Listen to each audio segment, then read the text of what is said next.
reaction to the judgments is that as a lawyer, that is the final bus stop. This is the Supreme Court of Nigeria. But as a lawyer that is interested in justice, I believe judgment has been delivered and it's technical. And I wish that our democracy would be more democracy than a militarized democracy that is sanctioned by the judiciary. But I will say that that is the judgment of the Supreme Court. I thank them, and I have thanked them.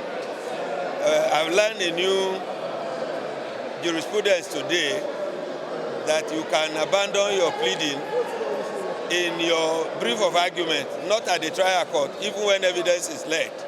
So as a student of jurisprudence, I've learned a new thing today, that pleadings can now be abandoned in a brief of arguments at the Court of Appeal, not at the trial court, even when evidence is laid.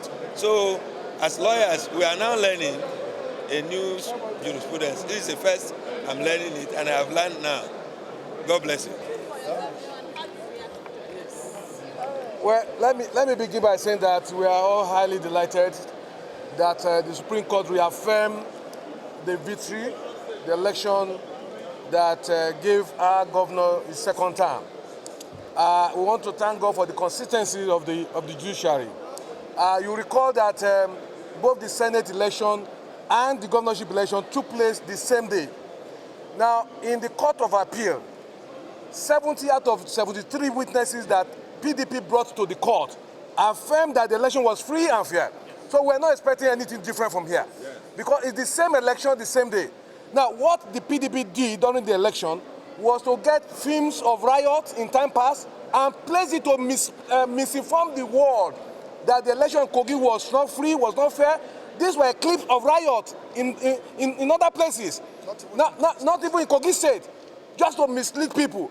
We want to thank the judiciary for their tenacity, for taking pains. If you listen to the judgment, they said the petitioners came just on academic exercise and that all the allegations lack merit.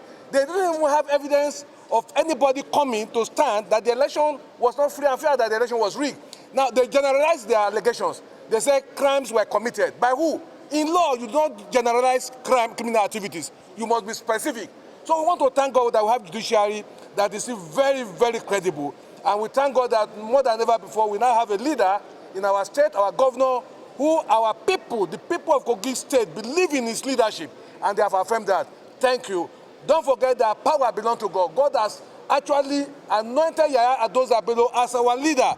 The Bible says, once has God spoken, 12 have I heard that power belongs to God. Assalamu alaikum. Let's go. Huh? You want to talk? I want to talk.